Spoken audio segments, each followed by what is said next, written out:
Semangat pagi. Baik rekan-rekan semua, sekarang tanggal 13 April hari Selasa, sudah lebih dari jam 16 menunggu masa berbuka. Ya, hari pertama puasa.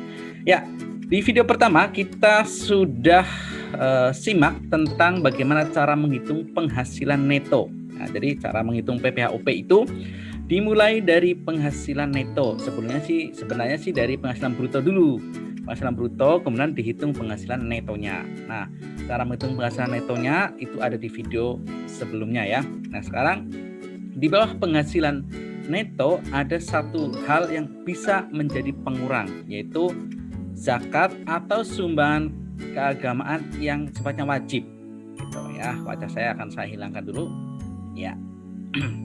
Nah, rekan-rekan semua, ini perlu dipahami. Jadi di Undang-Undang PPh dikatakan zakat atau sumbangan keagamaan yang sifatnya wajib itu bisa menjadi pengurang penghasilan bruto atau neto lah gitu ya. Karena setelah itu nggak neto amat, harus dikurangi lagi dengan PTKP gitu. Jadi begini, zakat itu mengurangi penghasilan dalam rangka penghitungan penghasilan kena pajak, bukan mengurangi jumlah pajak. Ya, kalau jumlah pajak itu kan ada di baris paling bawah, ya, di bawah gitu ya, bukan paling bawah. Tetapi kalau mengurangi penghasilan neto di sini berarti mengurangi di level atas, di baris atas, sehingga nanti dari situ baru ketahuan penghasilan kena pajak, baru dihitung pajaknya. Jadi dampaknya itu tidak sedahsyat ketika pengurang ini ada di bawah atau menjadi kredit pajak. Jadi zakat atau sumbangan yang sifatnya wajib tidak menjadi kredit pajak, cuma menjadi pengurang penghasilan neto. Oke. Zakat atau sumbangan keagamaan yang sifatnya wajib dapat dikurangkan dari penghasilan bruto. Ya, jadi syarat untuk menjadi pengurang itu jika zakat tersebut, zakat atas penghasilan yang dibayarkan, yang dibayarkan oleh wajib pajak orang pribadi pemeluk agama Islam, karena saat itu ada di agama Islam, maka ketika orang tersebut, orang Muslim atau orang Islam itu membayarkan zakat, ya, kepada badan amil zakat atau lembaga amil zakat yang dibentuk atau disahkan oleh pemerintah. Jadi di sini kata kuncinya adalah orang pribadi tersebut membayar zakatnya kepada siapa? Oh, kepada badan amil zakat atau lembaga amil zakat yang dibentuk atau disahkan oleh pemerintah. Yang merah ini keywordnya, kata kuncinya. Jadi kalau dibayarkan kepada lembaga tersebut, maka boleh menjadi pengurang. Tetapi kalau dibayarkan kepada lembaga atau badan atau bahkan masjid yang belum masuk ke daftar yang disahkan oleh pemerintah, maka tidak boleh menjadi pengurang. Itu kuncinya ya, karena kita sebagai orang pribadi kadang-kadang membayar zakat itu tidak selalu kepada lembaga amil zakat atau badan amil zakat yang masuk ke daftar tersebut. Jadi kuncinya ada di daftar mana yang menjadi yang telah disahkan oleh pemerintah. Begitu. Kemudian sumbangan keagamaan yang sifatnya wajib yang B ini berarti bagi umat beragama selain Islam. Ya. Jadi ini juga syaratnya sama, yaitu kepada lembaga keagamaan yang dibentuk atau disahkan oleh pemerintah. Jadi kalau kepada lembaga keagamaan yang belum dibentuk atau disahkan oleh pemerintah tidak boleh menjadi pengurang. Gitu ya. Ini di kalimat berikutnya, tidak dapat dikurangkan kalau Kalau dibayarkan kepada lembaga yang belum terdaftar atau belum disahkan oleh pemerintah. Dasar hukumnya ada di sini. Tidak usah dihafalkan, nggak apa-apa. Ini per 5 2019 ini sudah ada yang baru di tahun 2020 ya. Yang update-nya itu adalah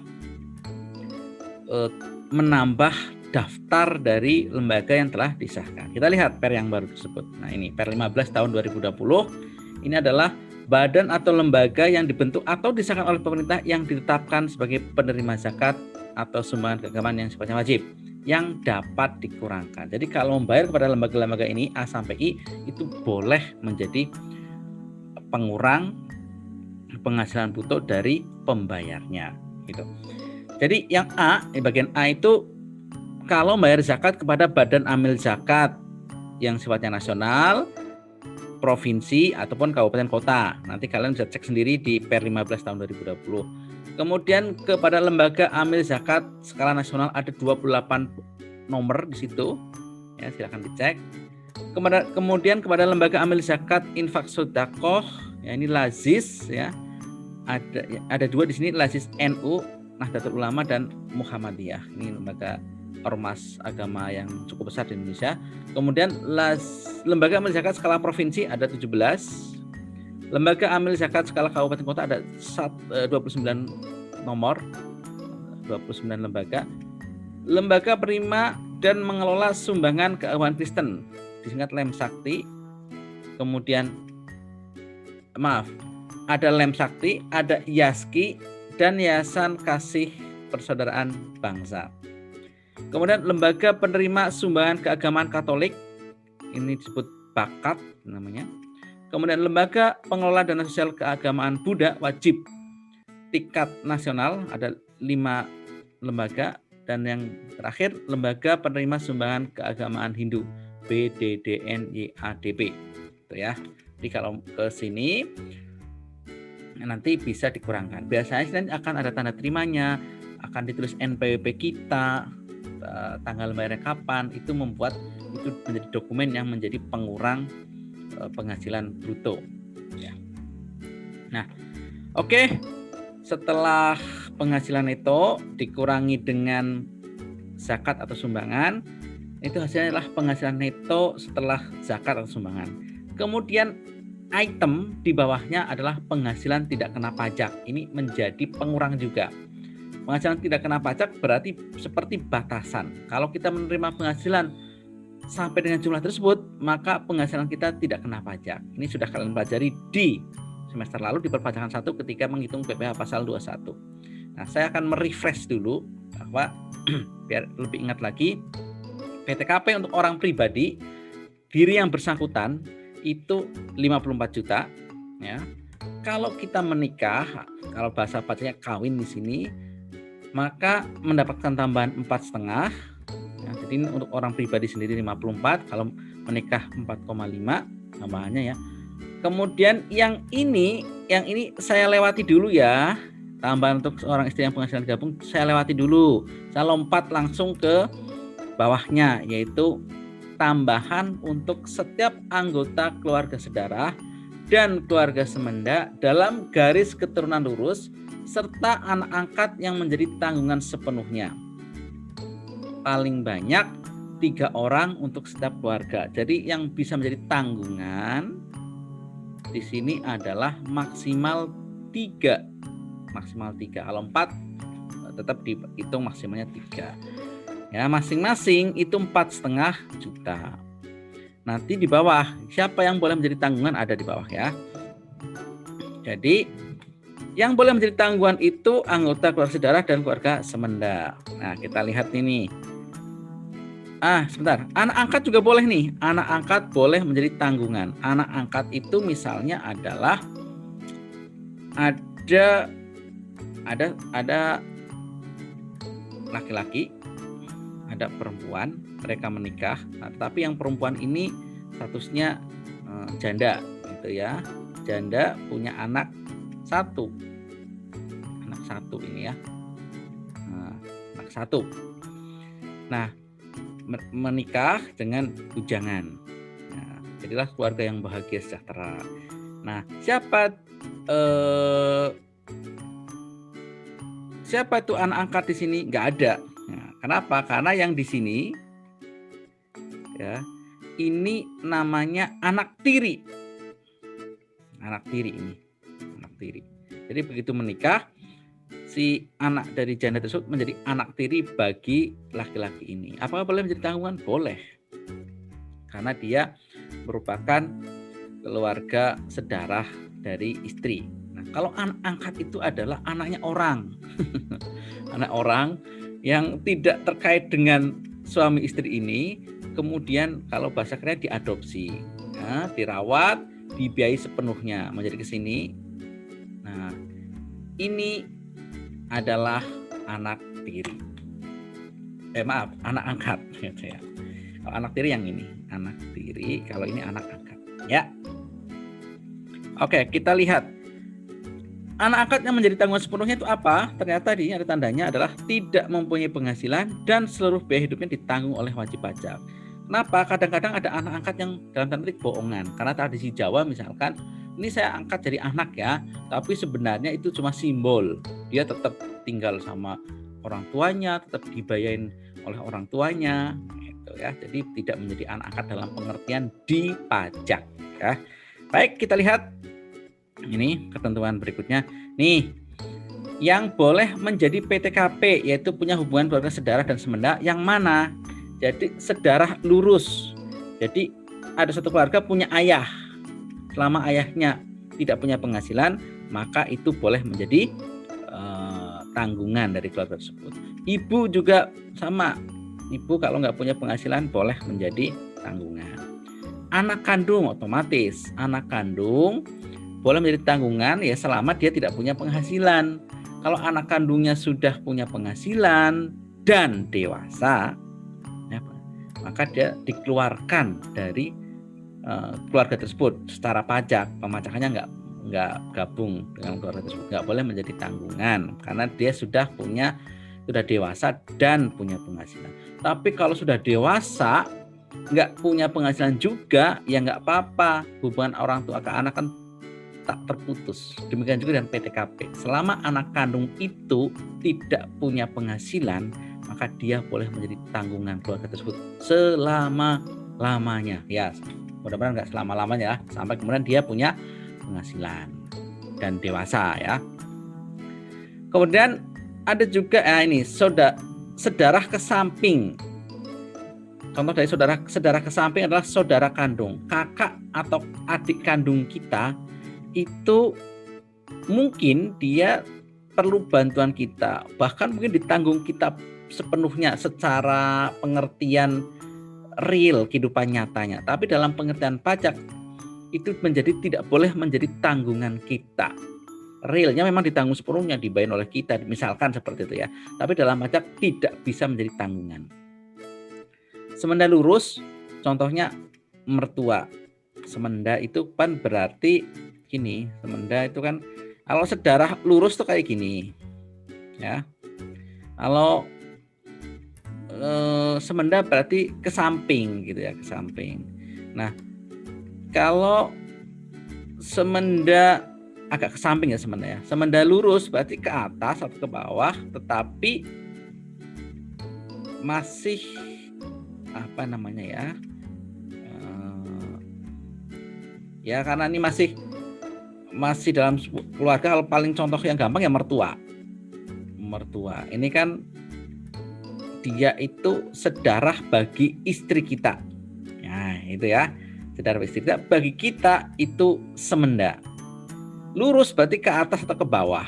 Lurus ke atas berarti mertua di sini maksudnya. Atau anak tiri tadi, anak tiri. Nah, ini juga semenda yang lurus yaitu ke bawah. Kalau ke atas itu mertua ya, mertua. Ini boleh menjadi tanggungan. Kemudian semenda ke samping. Jadi kita punya saudara. Ya. Saudaranya punya istri.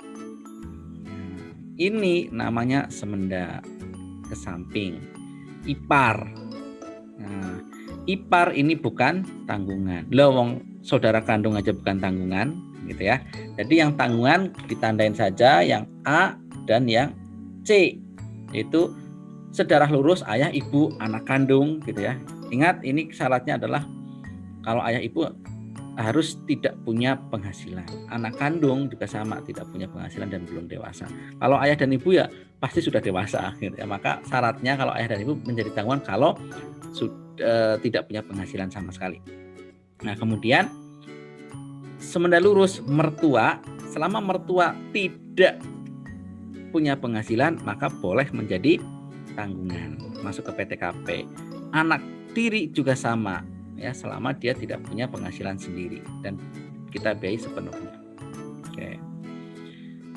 Status PTKP ditentukan awal tahun 1 Januari. Ingat ya, ada tandanya. Ingat ya. Kenapa? Karena kadang-kadang lupa. Maksud saya begini. Kondisinya kalau di tahun pajak 2021, maka yang dilihat itu adalah kondisi 1 Januari 2021. Kejadian-kejadian setelah 1 Januari 2021 tidak diperhitungkan.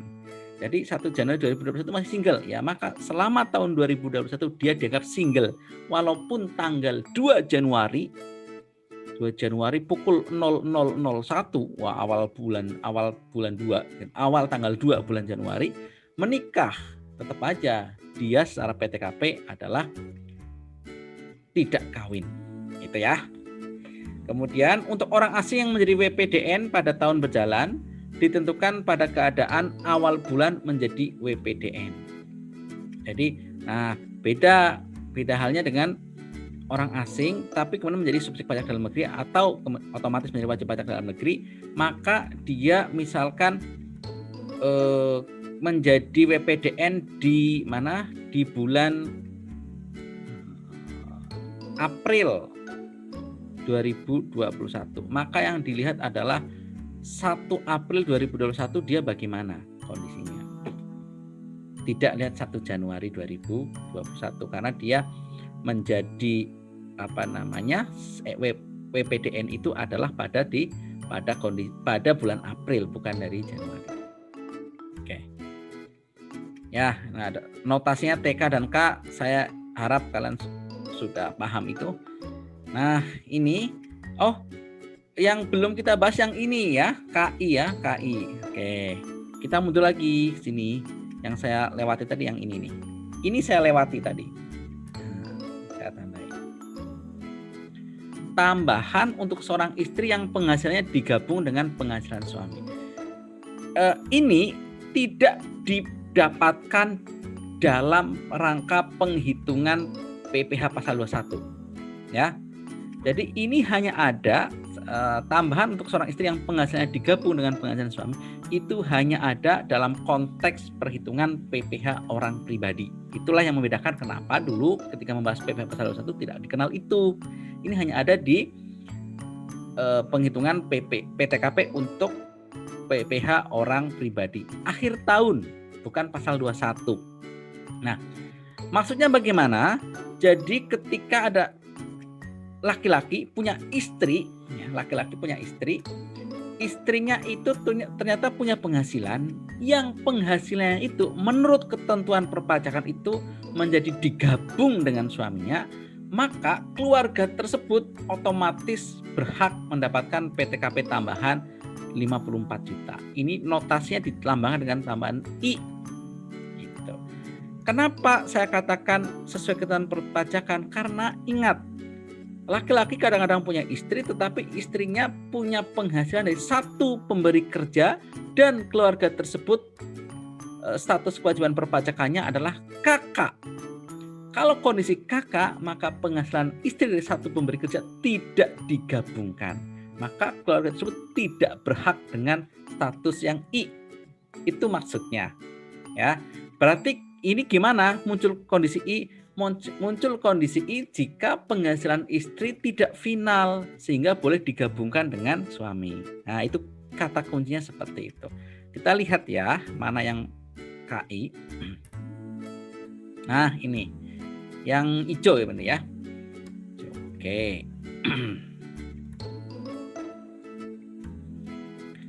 KI 0 itu artinya ada seorang suami, ada seorang istri yang punya penghasilan yang tidak final, yang boleh digabungkan, gitu ya, dan tanpa tanggungan. Gitu. Kalau KI 1 berarti plus tanggungannya satu anak, atau bisa anak atau bisa orang tua, pokoknya tanggungnya 1. KI 2 tanggungannya 2, KI 3 tanggungannya 3. Nah, istri itu bukan tanggungan, istri itu belahan jiwa, ya. Jadi bukan tanggungan, dia posisinya setara dengan suami. Yang tanggungan itu ya selain suami istri, bisa anak, bisa orang tua. Gitu ya.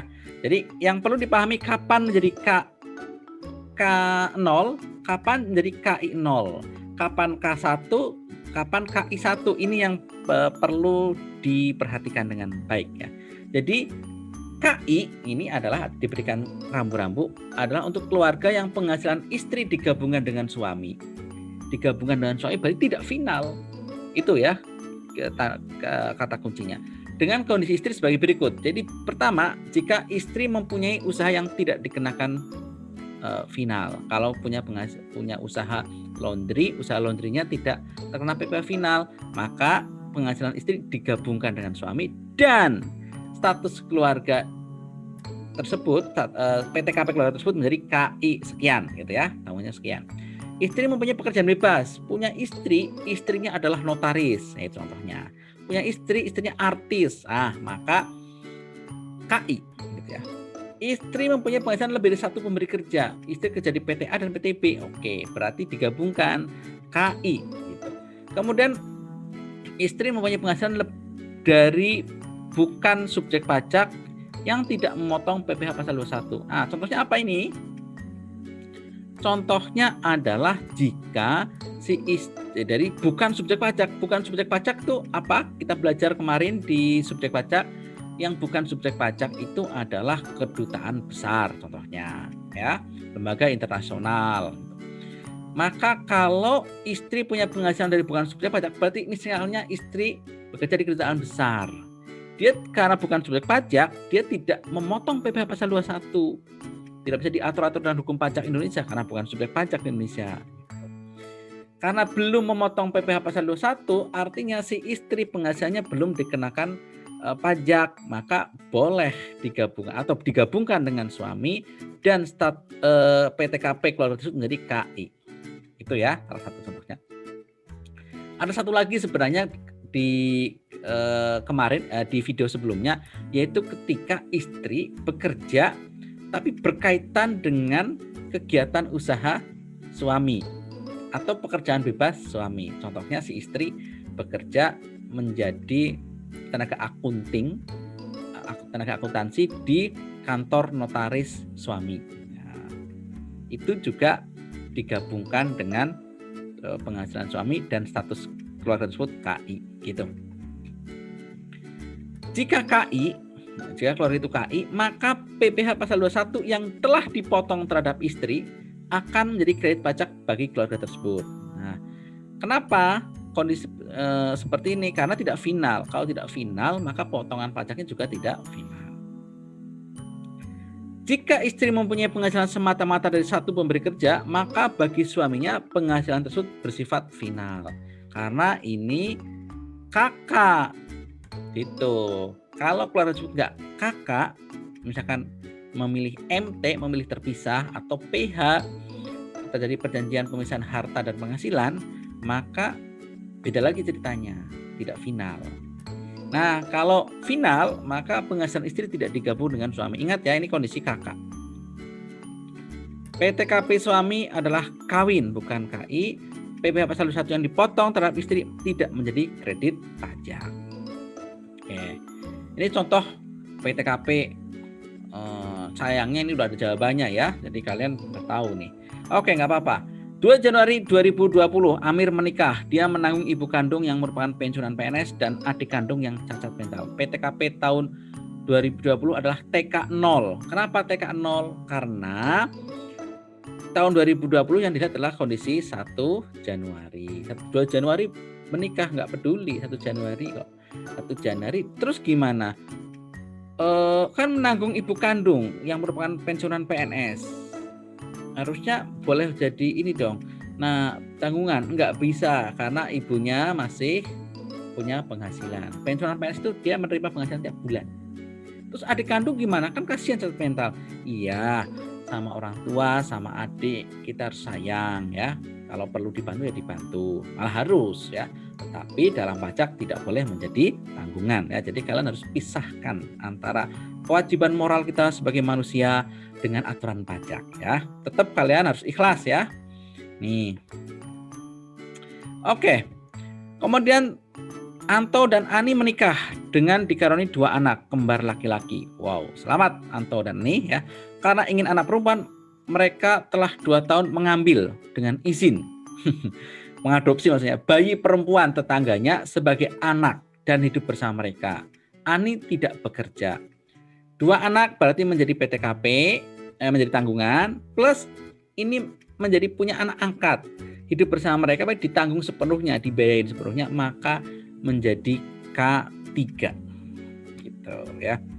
Ani tidak bekerja, dia nggak punya penghasilan, maka K3 bukan KI3 gitu. Papa seorang PNS menikah dengan Pipi karyawati PT Telpon. Anak mereka 4 kembar lucu-lucu. Wow. Namanya Pipit, Papat, Popit dan Papat. Oke, 4 beneran berarti anaknya. Anaknya 4 maksimal 3. K3. Loh, ini istrinya punya penghasilan loh, karyawati PT Telpon. Ini BUMN terkenal gitu. Bagaimana? Nah, tapi kan si Pipi kerja di satu pemberi kerja. Itu menjadi bersifat final bagi suaminya. Maka tetap K3 bukan KI3, bukan seperti itu ya. Loh, ini gimana? Apa namanya? Apa tadi ya? Kenapa bukan KI3? Karena si istrinya itu mendapatkan penghasilan dari satu pemberi kerja. Kalau kemudian istrinya bekerja lebih dari satu pemberi kerja, maka baru KI, gitu ya. Gitu ya. Saya lanjutkan. Popo, seorang PNS, menikah dengan Popi, PNS juga. Mereka pernah sekelas saat di Jurangmangu. Oke. So sweet ini ya, pengantin baru 2 tahun ini ya, hidup bahagia. K0 ya, masuk akal ya. Karena apa?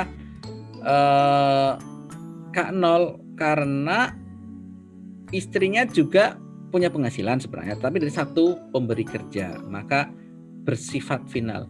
Nah, kok bersifat final? Sebenarnya Popi sebagai PNS dia dipotong PPh pasal 21 dari pemberi kerjanya, tetapi dalam rangka digabungkan atau dihitung di keluarga tersebut, itu penghasilan si Popi itu menjadi final terhadap suaminya gitu ya. Walaupun dipotong PPh pasal 21 sebenarnya, tetapi dalam rangka perhitungan di satu keluarga menjadi final.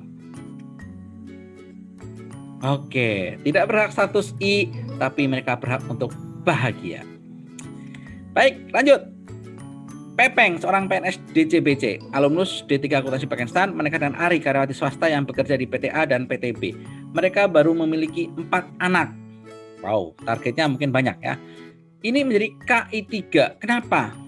Karena istrinya bekerja di PTA dan PTB, maka berhak status I. Anaknya 4, diakuin 3. Gitu. Firman, orang Tasik, PNS Direktorat Jenderal Pajak, alumnus D3 Akuntansi Pakistan, juga menikah dengan Pakistan juga menikah dengan Sinta, janda kaya pengusaha butik dengan omset 10 miliar per tahun. Janda tersebut memiliki 1 anak usia SMP. Nah, ingat, istrinya itu punya penghasilan yang dari usaha yang tidak dikenakan final, maka berhak untuk status I. Anaknya, anak si janda tersebut itu anak tiri bagi Firman, maka bagi Firman itu bisa menjadi tanggungan, maka keluarga tersebut status PTKP-nya KI1 seperti itu. PTKP K3, nah ini silakan dibaca ya. Saya akan melanjutkan lagi ke tema lainnya ya. Nah, tarif. Jadi begitu sampai ke PTKP itu jadi urutannya kan penghasilan neto dikurangi zakat, kemudian nanti dikurangi dengan PTKP, jadilah penghasilan kena pajak. Jadi sudah sampai di penghasilan kena pajak.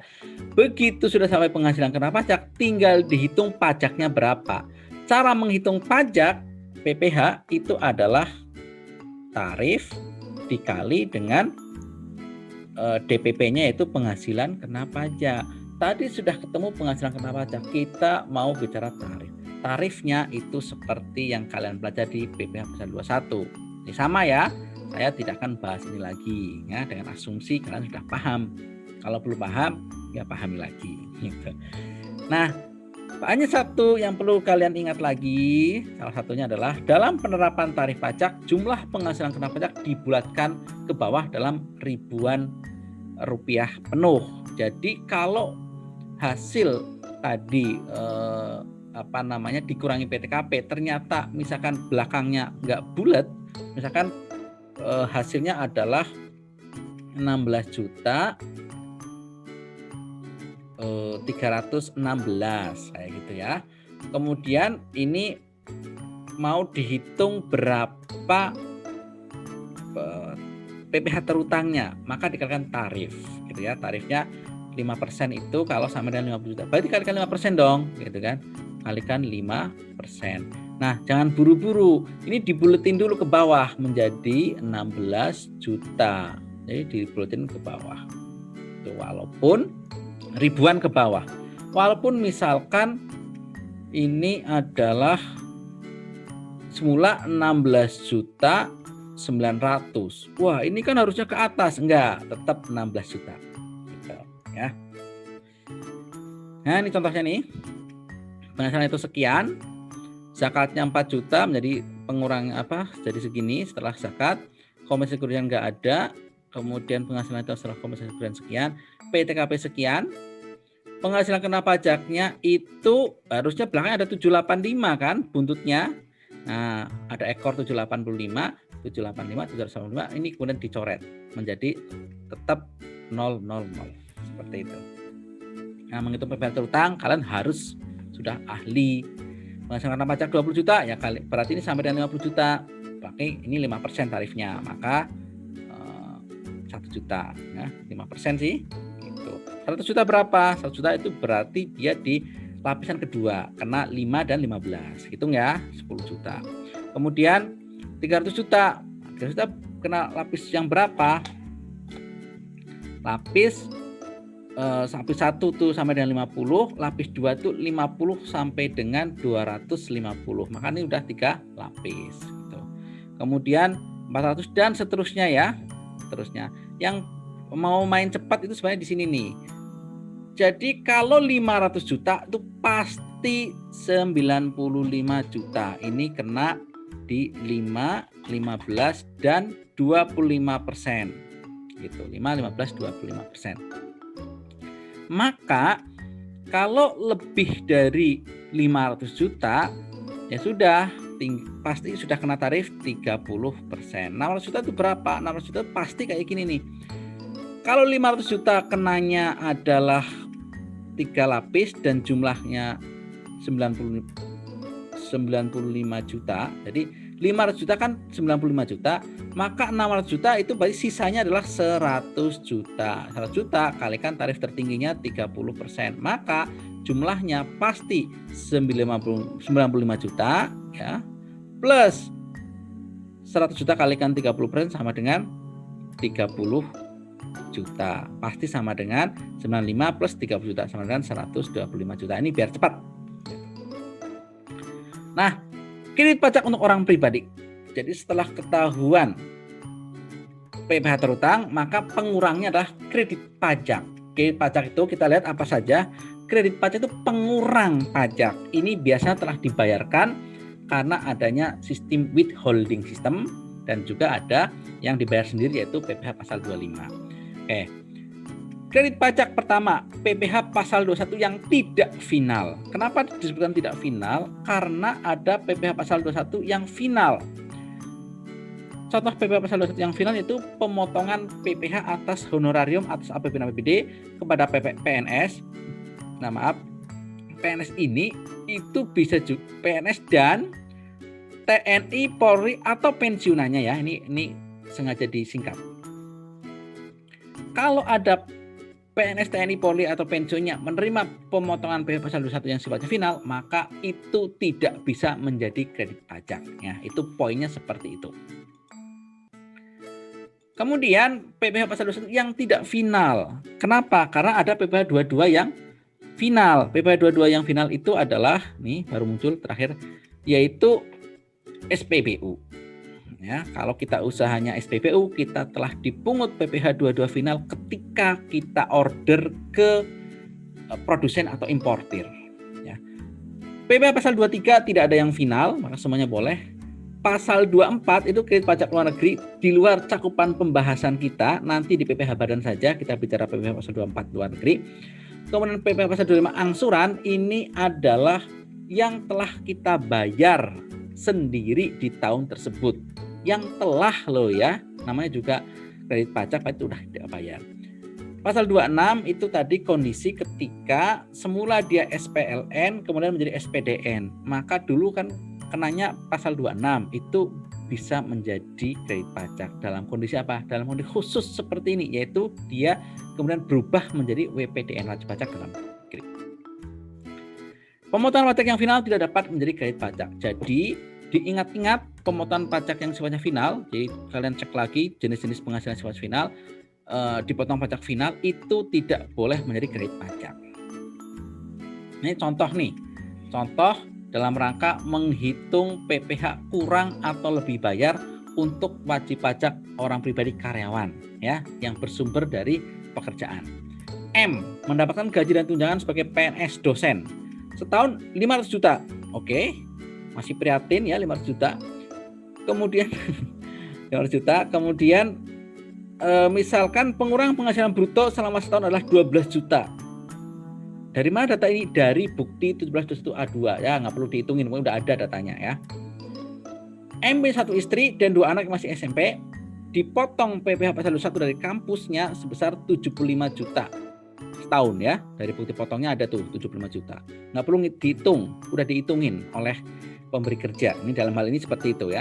Kemudian M membayar zakat mal 2 juta kepada masjid di kampung yang belum terdaftar. Jadi masjid di kampung mana ada terdaftar di tadi ya menjadi ambil zakat dan sebagainya. Nah, bagaimana cara menghitungnya? Menghitung ini dimulai dari penghasilan neto. Misalnya dari bruto dulu sih, brutonya 500 nih. Brutonya 500 dikurangi 12 juta, maka penghasilan netonya 488. Jadi dari 500 kurangi 12 juta. Kompensasi kerugian nggak ada karena ini karyawan tidak pakai pembukuan. Penghasilan neto setelah kompensasi 488, oke. Nah, bisa dipahami lah, saya yakin. Maaf. Nah, kemudian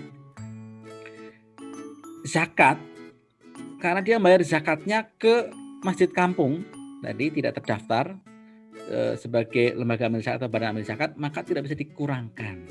Gitu, maksudnya seperti itu. Maka kemudian PTKP-nya berapa? Oh, K2. Oke, K2. Kenapa? Karena istrinya 1, anaknya 2 masih sekolah. Bukan KI2 karena istrinya di sini nggak ada keterangan kerjanya apa, berarti nggak kerja. 67500 ya K2 ya, penghasilan kena pajaknya menjadi sekian. PPh terutangnya maka dihitung. Nah, kalian hitung coba harusnya sama gitu. Jadi 5 15 25. Ini berarti masih 3 lapis karena nggak sampai 500 juta. Nggak lebih dari 500 juta. 5 15 25% sama dengan ini 75 juta. Kredit pajaknya 75 juta 1250 sama yang dipotong, maka PPh yang harus dibayar sendiri 0. PP yang telah dibayar sendiri juga 0, pasal 25-nya 0, maka PPh kurang lebih bayar 0 alias disebut nihil. Ini nihil ya namanya. Nihil. Gitu. Nah, seperti itu kurang lebihnya. Nah, sekarang berikutnya. Apa itu pekerjaan bebas? Nah, tadi kan kita bicara pekerjaan bebas tuh di video sebelumnya. Pekerjaan bebas ini khusus ya, untuk yang seperti ini aja, yaitu pekerjaan yang dilakukan oleh orang pribadi yang mempunyai keahlian khusus sebagai usaha untuk memperoleh penghasilan yang tidak terikat oleh suatu hubungan kerja. Nah, ini bedanya dengan pekerjaan tok. Kalau pekerjaan tok berarti pekerjaan terikat. Contohnya saya, PNS itu pekerjaan yang tidak bebas atau pekerjaan tok, pekerjaan saja gitu ya. Kalau pekerjaan bebas itu dia tidak terikat oleh suatu hubungan kerja, tapi biasanya ya karena dipakai sewaktu-waktu. Misalkan di kontrak ya tolong dong ngelawak. Nah, itu berarti kontrak sebentar gitu ya. Dan setara. Kalau pakai per definisi ini memang menjadi luas, tetapi pekerjaan bebas ini kemudian dibatasi khusus untuk A sampai K saja, yaitu tenaga ahli yang melakukan pekerjaan bebas, yaitu yang keahlian nih, yaitu pengacara, akuntan, arsitek, dokter, konsultan, notaris, penilai, aktuaris. Terus pemain musik, pembawa acara, penyanyi, pelawak, bintang film, bintang sinetron, bintang iklan, sutradara, kru film, fotomodel, peragawan atau peragawati, pemain drama, dan penari. Olahragawan, penasihat, pengajar, pelatih, penceramah, penyuluh, moderator. Bapak Mario Teguh masuk kemana? Nah, beliau motivator, masuk ke penceramah. Gitu. Pengarang, peneliti, penerjemah, Terelie atau Pak Darwis. Pak Darwin. Darwis ya. Beliau adalah pengarang. Nah, pekerjaan bebas. Agen iklan, pengawas atau pengelola proyek, perantara, petugas penjajah barang dagangan, agen asuransi, distributor perusahaan pemasaran berjenjang, multi level marketing, atau penjualan langsung, direct selling. Itu termasuk pekerjaan bebas. Hanya ini saja. Maka di luar ini dia tidak masuk ke pekerjaan bebas. Nah, sekarang kita menghitung PPh kurang lebih bayar untuk WPOP pekerjaan bebas. Nah, karena WPOP pekerjaan bebas, maka dia cara menghitung penghasilan itunya berbeda dengan kalau karyawan. Ini pekerjaan bebas yang menggunakan pencatatan. Tadi yang berbeda apa? Berbedanya itu di cara menghitung penghasilan netonya itu adalah memakai norma. Ya, nanti kita bahas di pertemuan-pertemuan berikutnya sih. Gitu ya. Ini silakan kalian baca sendiri. Oke. Ini WPOP usaha menggunakan pencatatan. Kalau menggunakan pencatatan juga sama memakai norma. Ya. Jadi bedanya di mana? Bedanya di cara menghitung penghasilan neto. Ya, lihat dengan yang tadi itu, ini juga sama. Ini kalau pekerjaan bebas, penghasilan netonya seperti ini, bawahnya sama semua aturannya. Kemudian ini kalau usaha, selama dia pakai pencatatan juga sama. Ya, penghasilan netonya dihitung pakai norma. Bawahnya sama semua aturannya. Seperti itu. Ya, selesai. Ya, baik rekan-rekan semua, silakan dipahami lagi. Kemudian kita diskusikan di kelas. Tetap semangat. Assalamualaikum warahmatullahi wabarakatuh.